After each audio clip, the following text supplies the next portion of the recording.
answer some of your cooking and baking questions. I love answering questions. It's my favorite thing to do. So we've got a question from Jenna. Where's Jenna in the audience? Hi, Mary. Hey, Jenna, how are you? I'm good, how are you? Oh, I'm so great. I'm gonna give you a clap because you stood up and nailed it.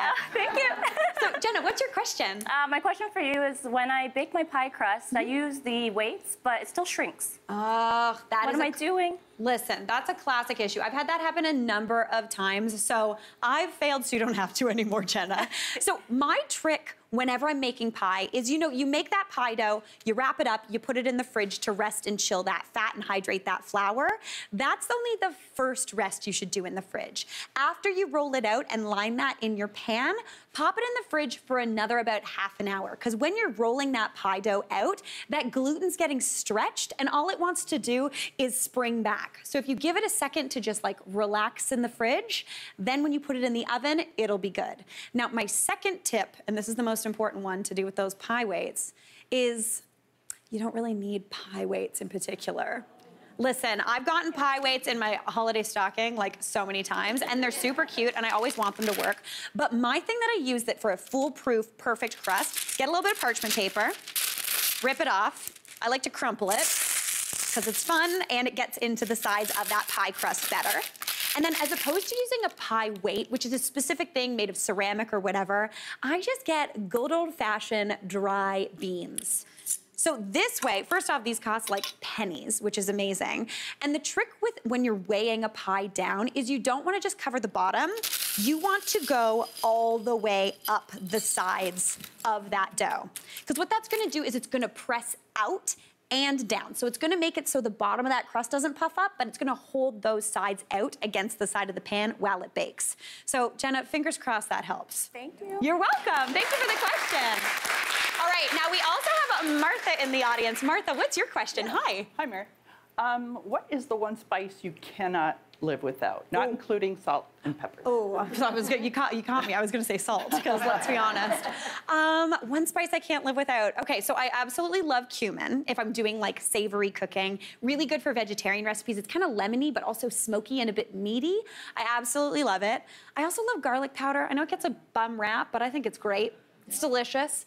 And my very favorite spice, which I always pretty much have on my person, is nutmeg. Yeah.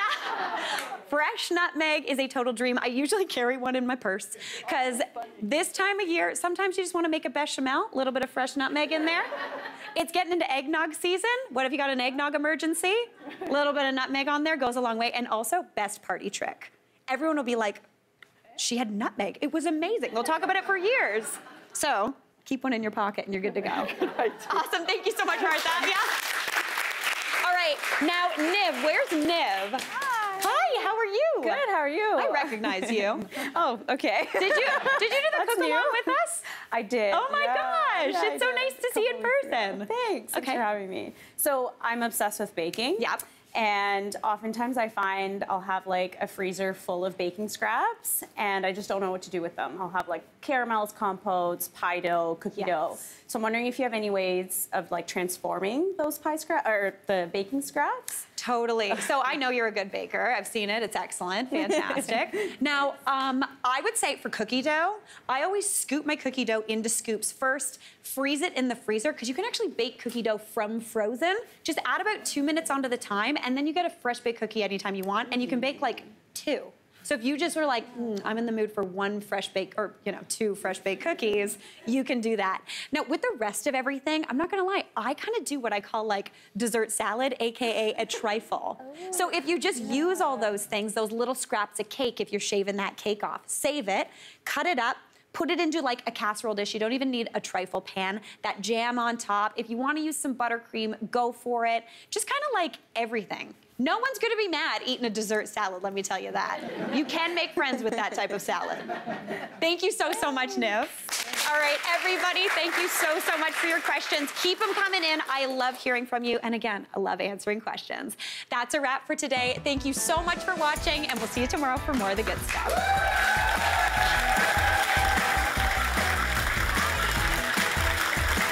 Hey, Mary here.